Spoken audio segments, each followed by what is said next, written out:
All right. Today, I will review the paper titled LLatrieval, Large Language Model Verified Retrieval for Verifiable Generation. This paper addresses the RAG system, specifically focusing on how to define retrieved document set. As you may know, RAG system assists large language models by allowing them to reference retrieved documents. This makes it crucial to retrieve highly relevant documents during the process. However, retrievers often face challenges in selecting the most perfect set of documents. This paper's goal is to verify whether the retrieved documents are sufficiently relevant to the query. If not, retriever steps in and attempts to refine the document set through multiple rounds of retrieval. Let's dive deeper into the details of the paper. The image on this slide illustrates how the large language models generate output by referencing a retrieved corpus, like here. So the purpose of this RAG system is to address the limitation of large language models, specifically their tendency to produce non-factual content, a phenomenon known as hallucination, which undermines the trustworthiness of their responses. Verifiable generation, as discussed in this paper, seeks to improve the reliability of LLMs by ensuring that the generated answers are backed by supporting documents. By incorporating evidence, users can verify the answers more easily, thus enhance the credibility the large language models outputs. However, verifiable generation also has its limitations. If the retriever fails to find the correct supporting documents, the large language model struggles to provide accurate and verifiable answers. Additionally, the large language model cannot provide active feedback on low-quality retrievals, limiting its iteration to correct these issues. So the retrieval framework addresses these limitations through a process called the verify update iteration, right here. So in the verify step, the large language model checks whether the retrieved documents can adequately support the answer. During the update step, two methods introduced in the paper, progressive selection and missing input queries, are used iteratively to refine the document sets. You can see a brief overview of this pipeline in the image on the slide. The retrieval paper evaluated its performance using the ALCE benchmark, which includes 3 long-form QA datasets that test the accuracy and verifiability of generated answers. ASQA, a factory QA dataset requiring multiple short answers. The model's output is evaluated using the exact match recall to compare correct answers with substrings in the output. The difference between EM and EMR is that EM evaluates whether the model's output exactly matches a single correct answer, while EMR emphasizes the model's ability to generate and recall multiple correct answers in scenarios where several are possible. Comparing factory QA with entity-based answers. Evaluation is done using the F1 score, which 100% recall if at least 5 correct answers are covered. ELI5 or long-form QA datasets requiring comprehensive answers. Correctness is measured by checking if model's prediction align with subclaims in the gold answers. In the ALCE benchmark, the correctness and verifiability of generated answers are evaluated through citation recall, citation precision, and citation F1. Citation recall checks if the output is fully supported by the cited documents. And the citation precision identifies citations that do not contribute to supporting the answer. And citation F1 combines recall and precision to provide a comprehensive evaluation of the answer's verifiability. Now, let me introduce the retrieval framework. Retrieval introduces 2 methods for retrieval verification step, classification and score and filter methods. The classification method provides a binary output, either yes or no, indicating whether the given documents are sufficient to answer the question. And the score and filter method assigns a score from 1 to 10, assessing how well the document supporting the answer. It includes a hyperparameter tau, which acts as a threshold to decide whether to reject the retrieved document set or not. The paper used classification method in the main table of the experiment. This is the prompt used for the classification method. Since it's quite long, I have divided it into two images. What is interesting about this prompt is its level of detail and how intuitively it is structured. It specifies the language and detailed description, input, skills, and output format, etc. This is the prompt for the score and filter methods. It is similar to the previous prompt, but adds more detail for generating a score between 1 and 10, rather than simple yes or no. This score reflects how well documents support the given answer, offering a more granular evaluation. Retrieval introduces two methods for updating retrieved documents: progressive selection and missing info query. The progressive selection method refines the candidate documents, keeping only those most relevant to the query. It uses a sliding window approach, as shown in the left image right here. For example, if there are 8 candidate documents at initial, like this, and the sliding window size is 4, the goal is to end up with only 2 relevant documents. You input 4 documents at a time along with the query, and the large language model selects 2 more relevant documents.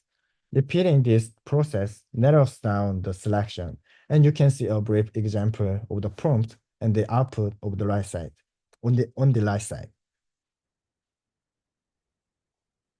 Here is the detailed prompt for the progressive selection, but I will skip over it due to the time constraints.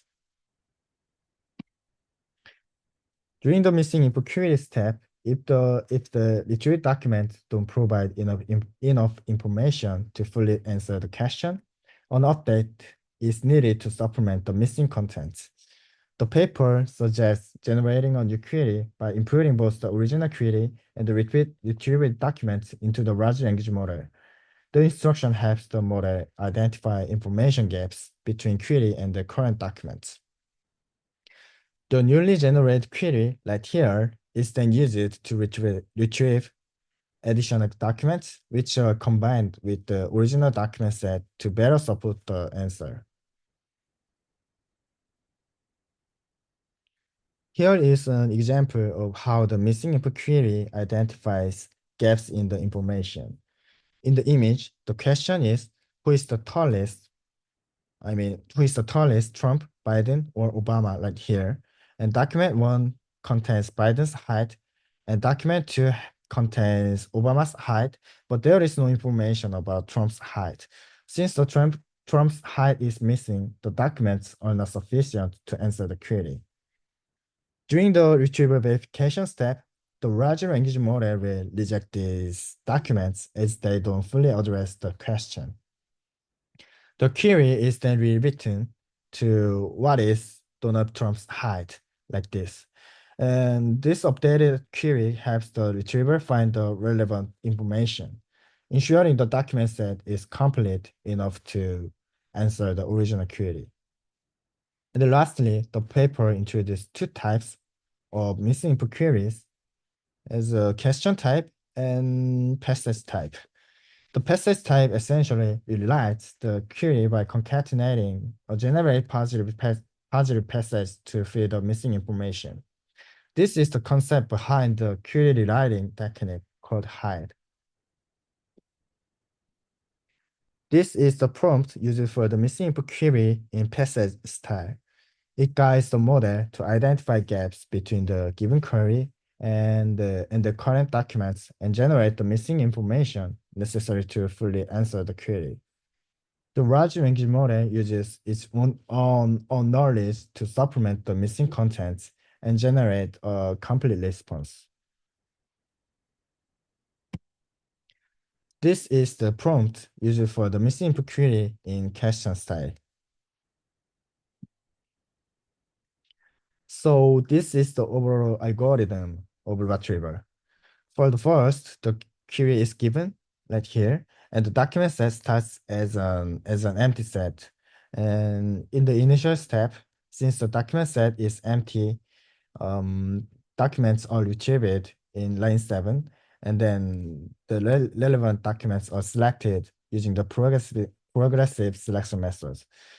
And the large language model is asked whether the retrieved documents are sufficient to answer the query using either the classification or score and filter method. If the documents are enough, the iteration stops. If not, the query is rewritten using the missing input query method, and documents are retrieved again. Afterward, the progressive selection method is applied again and combining the original document set D from the previous iteration with the newly selected document D star sub C from the sliding window right here, and the process continues.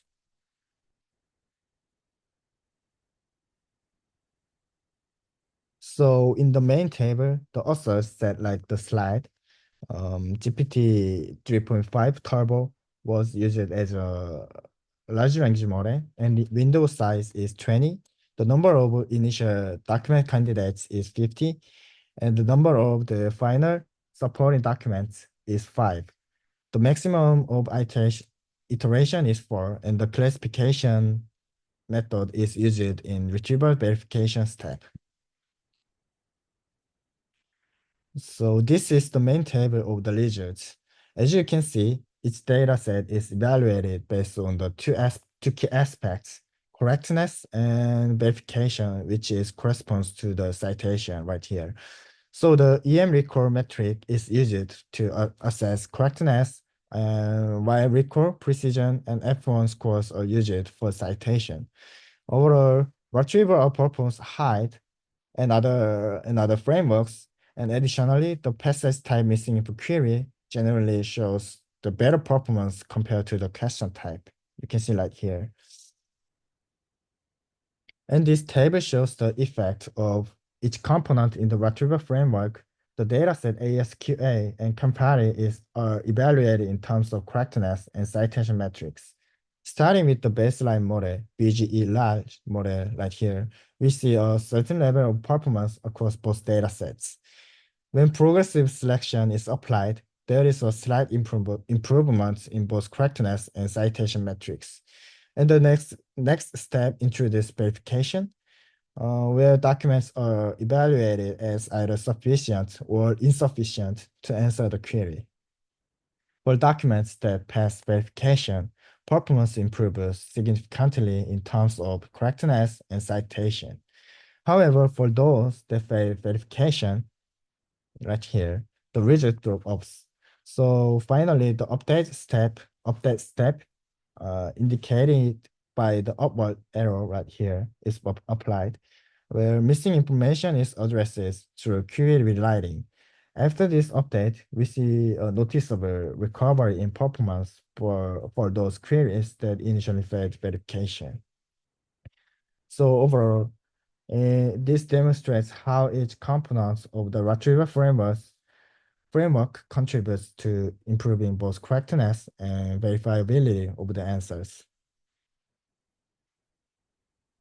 These graphs show how performance changes as the threshold in the score and filter method is adjusted, where both correctness and citation across the ASQA and compare datasets. We can observe that when the threshold is set to around 6 or 8, the method performs best, which with improvements in both correctness and citation metrics. So this is the end of the retrieval review, and thank you for listening.